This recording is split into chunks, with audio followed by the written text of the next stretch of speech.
என்னங்க, என்ன விஷயம்? சக்தி, கதவு மூடு.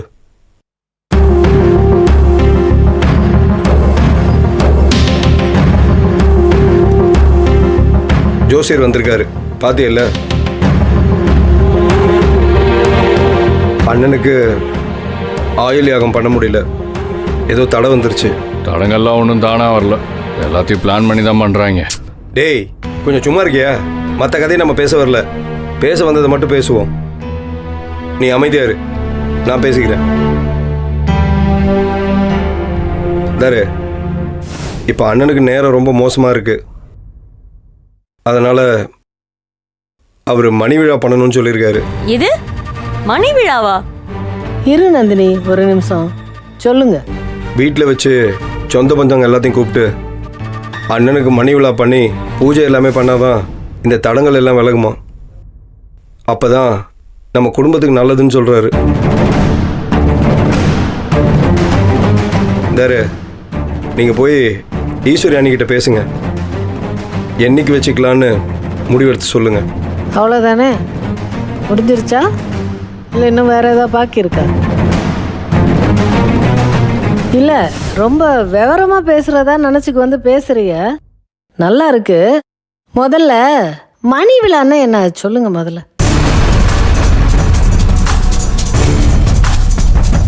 மணி விழான்னா என்ன? அன்னைக்கு கோயிலில் வச்சு செய்ய வேண்டிய பூஜையை இன்னைக்கு வீட்டில் வச்சு செய்ய சொல்கிறாங்க. ஓ, இல்ல அப்படி நீங்க நினைச்சுக்கிருக்கீங்களா இல்ல உங்க அண்ணன் வந்து சொல்லி விட்டாரா?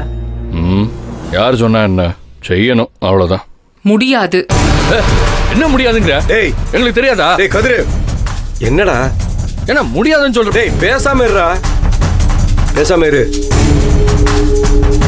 ஒரு விஷயம், முதல்ல நீங்க 3 பேரும் போய் கீழே தான் 50 பேர் இருக்காங்கல்ல, ஆன்றோர்கள், சான்றோர்கள், அறிவாளிகள், அனுபவஸ்தர்கள், அவகிட்ட எல்லாம் போயிட்டு மணி விழான்னா என்னங்கிற விவரத்தை கேட்டுவாங்க. அவங்க என்ன விவரத்தை சொல்றாங்களோ அது உங்களுக்கு புரிஞ்சதுன்னா உங்க மனச்சாட்சிப்படி அது சரியானு ஒரு தடவை யோசிங்க.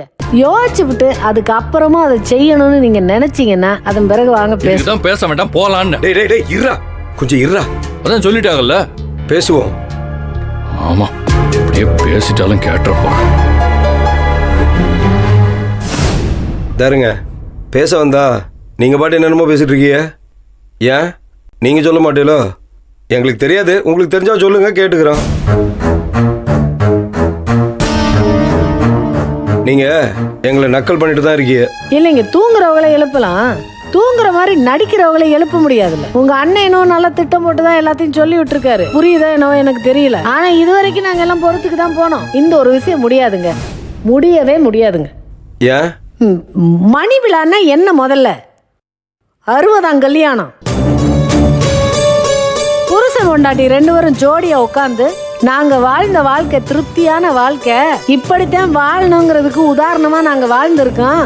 எங்க கல்யாணத்துக்கு வாங்க, நாங்க உங்களை ஆசீர்வாதம் பண்றோம், அந்த ஆசீர்வாதத்தை ஏத்துக்கு உங்க வாழ்க்கைய நல்லபடியா வாழுங்க அப்படின்னு மறுபடியும் பண்ற ஒரு கல்யாணம்.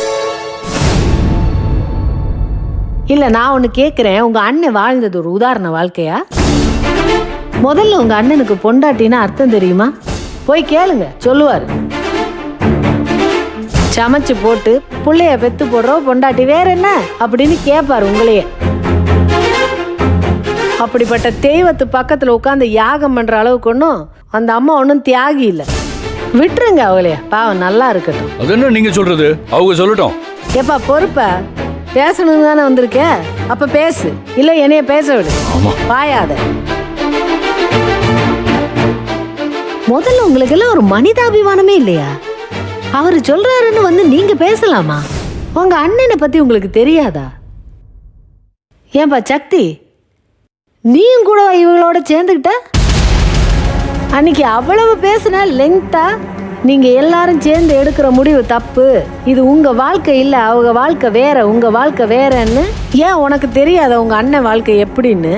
பின்ன எப்படி இதுல கூட்டு சேர்ந்திருக்க?